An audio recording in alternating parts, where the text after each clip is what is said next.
രാധേ രാധേ എന്ന ചാനലിലേക്ക് എല്ലാ പ്രേക്ഷകർക്കും സ്വാഗതം. ഇന്നത്തെ ദിവസം ബ്രിട്ടീഷുകാരനെ അമ്പരപ്പിച്ചു കളഞ്ഞ ഗുരുവായൂർ മേൽശാന്തിയെക്കുറിച്ചാണ് ഞാൻ പറയാൻ പോകുന്നത്. ഞാൻ നേരത്തെ പറഞ്ഞിട്ടുണ്ട്, എന്താണ് അറിവുള്ളവരെടുത്ത് ചോദിച്ചുള്ളതും അതേ കണക്ക് തന്നെയാണ് ഈ ഗുരുവായൂർ അപ്പനെക്കുറിച്ച് എഴുതുന്ന പ്രത്യേക സപ്ലിമെൻറ്റുകളും. ഇതൊക്കെ വായിച്ചിട്ട് അതിൽ നിന്ന് കിട്ടുന്ന വിവരങ്ങളാണ്. അതേ കണക്ക് മനോരമ ഇറക്കുന്ന ഗുരുവായൂർ സപ്ലിമെൻറ്റ്, ഇതിലെയൊക്കെ വിവരങ്ങൾ വെച്ചിട്ടാണ് ഞാൻ ഈ വിവരങ്ങൾ ആധികാരികമായി നിങ്ങളുടെ മുമ്പിൽ അവതരിപ്പിക്കുന്നത്. ഗുരുവായൂർ ക്ഷേത്രത്തിൻ്റെ ചുമതല സാമൂതിരിയുടെ കയ്യിലായിരുന്നു. സാമൂതിരിയുടെ വസ്തുവകകളും എല്ലാം ചേർത്ത് എസ്റ്റേറ്റ് എന്നറിയപ്പെടും. അതിൽ ഗുരുവായൂർ ക്ഷേത്രത്തിൻ്റെ മുഴുവൻ ചുമതലയും സാമൂതിരിക്കായിരുന്നു. പക്ഷേ സാമൂതിരിക്ക് രാജ്യാധികാരം നഷ്ടപ്പെട്ടു, ബ്രിട്ടീഷ് ഭരണത്തിൻ്റെ കീഴിലായി. അങ്ങനെ വന്നപ്പോഴത്തേക്ക് സാമൂതിരിയെ സംബന്ധിച്ചിടത്തോളം സാമൂതിരി കടുത്ത സാമ്പത്തിക പ്രതിസന്ധിയെ നേരിട്ടു.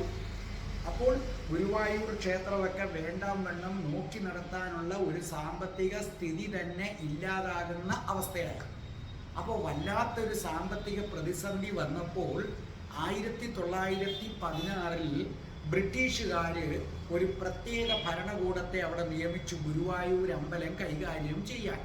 അതിൻ്റെ പേര് കോർട്ട് ഓഫ് വാർഡ്സ് എന്നാണ്. Court of wards. അപ്പോൾ ഗുരുവായൂർ അമ്പലത്തിൻ്റെയും സാമൂതിരിയുടെ മറ്റു വകകളുടെയും എല്ലാം ചുമതല ബ്രിട്ടീഷുകാരുടെ ഈ ഭരണം, നമ്മളിപ്പോൾ ദേവസ്വം ബോർഡ് എന്ന് പറയുന്ന കണക്ക് കോർട്ട് ഓഫ് വാർഡ്സ് ഏറ്റെടുത്തു. എന്നിട്ട് കോടതിയുടെ പ്രതിനിധിയായിട്ട് അന്നത്തെ കളക്ടറും യുവാവും നല്ല ചുറുചുറുക്കുള്ളവനും അല്പം ഗുരുവായൂർ ഭക്തനുമായ J.A. തോൺ എന്ന ബ്രിട്ടീഷുകാരൻ എന്ന സായിപ്പാണ് ഇതിൻ്റെ ചുമതല ഏറ്റെടുത്തത്. അപ്പോൾ ശരിക്കും ഗുരുവായൂർ ക്ഷേത്രത്തിൻ്റെ ചുമതല ബ്രിട്ടീഷുകാരനായ J.A. തോൺ എന്ന യുവ കളക്ടർക്കായി. അന്ന് ഭക്തര് സോപാനത്ത് സമർപ്പിക്കുന്ന കാണിക്ക, ആ കാണിക്കയിൽ നിന്ന് എത്ര രൂപ കിട്ടുന്നു അതെല്ലാം മേൽശാന്തിക്ക് അവകാശപ്പെട്ടതാണ്. മേൽശാന്തി എടുക്കാം. പക്ഷേ ക്ഷേത്രത്തിലെ ചെലവ് മുഴുവൻ മേൽശാന്തി വഹിച്ചുകൊള്ളണം. ഭക്തര് കൊണ്ട് കാണിക്ക കൊടുക്കുന്നതൊക്കെ മേൽശാന്തിക്ക് എടുക്കാം. പക്ഷേ ക്ഷേത്രത്തിൻ്റെ ചെലവ് ആര് വഹിച്ചു കൊള്ളണം? ഗുരുവായൂർ മേൽശാന്തി വഹിച്ചു കൊള്ളണം. അന്ന് ഇന്നത്തെ പോലെ വൻ ജനപ്രവാഹങ്ങളൊന്നും ഇല്ലാത്ത കാലമാണ്. പക്ഷേ പതുക്കെ പതുക്കെ നമ്മുടെ ഗുരുവായൂരപ്പനല്ലേ ആണ്. ഗുരുവായൂരപ്പൻ്റെ ശക്തി വർദ്ധിച്ചു വർദ്ധിച്ചു വർദ്ധിച്ചു വരുന്നതിനനുസരിച്ച് ആളുകൾ കൂടുതൽ കൂടുതൽ കൂടുതൽ ഗുരുവായൂർ അമ്പലത്തിൽ എത്താൻ തുടങ്ങി. അപ്പം നടയിലെ വരവ് വർദ്ധിച്ചു. അപ്പോൾ കൂടുതൽ ആൾക്കാർ ദക്ഷിണ കൊടുക്കാനായിട്ട് തുടങ്ങി. സ്വാഭാവികമായിട്ടും ഒരു പറ്റം ആളുകൾക്ക് അതിനകത്ത് അസൂയ വന്നു. ഹിന്ദുക്കൾ തന്നെയാണ്, ഹിന്ദുക്കളുടെ പാര, അത് നന്നായിട്ട് മനസ്സിലാക്കുക. അപ്പം അസൂയ വന്നതിന് ശേഷം ഇവരെന്ത് ചെയ്തു? ഉടനെ ബ്രിട്ടീഷ് ഭരണകൂടത്തിന് പരാതി കൊടുത്തു. മേൽശാന്തിക്ക് ഒരുപാട് പണം കിട്ടുന്നു, ഇഷ്ടം പോലെ പണം കിട്ടുന്നു. അതിൽ അവർക്ക് അസൂയ വന്നു. ഈ മേൽശാന്തിയുടെ അധ്വാനത്തിൻ്റെ ഫലമായിട്ടാണ് പൂജകൾ നടത്തിയാണ് ഒരു ബിംബത്തിന് ശക്തി ഉണ്ടായി. ഗുരുവായൂരപ്പൻ സർവശക്തനായി വിലസിക്കഴിഞ്ഞപ്പോൾ ഈ ശാന്തിക്കെതിരെ പരാതി കൊടുത്തു. അപ്പോൾ ബ്രിട്ടീഷുകാർക്ക് ഗുരുവായൂരപ്പൻ എന്താ വലിയ പിടിയില്ലല്ലോ. അപ്പോൾ ബ്രിട്ടീഷുകാർ ഈ പരാതി അന്വേഷിക്കുന്നതിന് വേണ്ടി കളക്ടറായ J.A. തോണിനെ നിയമിച്ചു. അങ്ങനെ J.A. തോൺ ഗുരുവായൂർ അമ്പലത്തിലെത്തി. മേൽശാന്തിയെ കണ്ട് വിവരങ്ങൾ ശേഖരിക്കാൻ വേണ്ടിയാണ്. അവരകത്തേക്ക് കയറത്തില്ല, അവർ ആചാരങ്ങൾ പാലിക്കുന്നവരാണ്. അവർ ക്ഷേത്രത്തിന് പുറത്തു നിന്നു. അപ്പോൾ ഈ J.A. തോൺ ഒരു അല്പം ഗുരുവായൂരപ്പ ഭക്തനുമാണ്.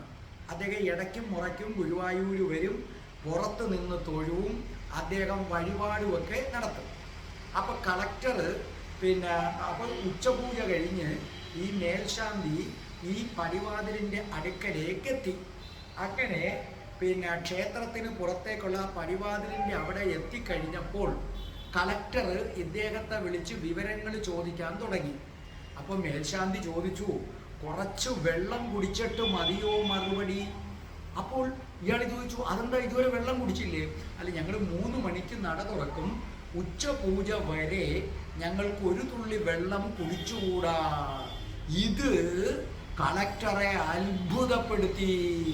പുലർച്ചെ 3 മണി മുതൽ ഉച്ച വരെ ഒരു തുള്ളി വെള്ളം കുടിക്കാതെ നിൽക്കുന്ന മേൽശാന്തി ഒരു അത്യത്ഭുതമായി അദ്ദേഹത്തിന് തോന്നി.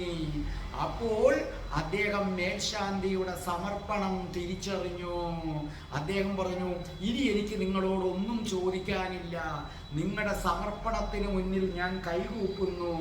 എനിക്കിത് വിശ്വസിക്കാൻ പറ്റുന്നില്ല. 3 മണി മുതൽ ഉച്ചയ്ക്ക് 1 മണി വരെ ഒരു തുള്ളി വെള്ളം കുടിക്കാതെ ഒരാൾ ഗുരുവായൂരപ്പനെ സേവിക്കുക. ഇന്നു മുതൽ നിങ്ങളുടെ ശമ്പളം എൻ്റെ ശമ്പളത്തിന് തുല്യമാണ്. കളക്ടർക്ക് കിട്ടുന്ന ശമ്പളമാണ് ഗുരുവായൂർ മേൽശാന്തിക്ക് കിട്ടുന്നത്. അന്നത്തെ കളക്ടറുടെ ശമ്പളം 150 രൂപയാണെന്ന് നിങ്ങൾ അറിയുക. 1916 അന്നത്തെ ഒരാൾ വാങ്ങിക്കുന്ന ഏറ്റവും വലിയ ശമ്പളമാണ് ഈ 150 രൂപ. അതായത് കളക്ടറുടെ ശമ്പളം.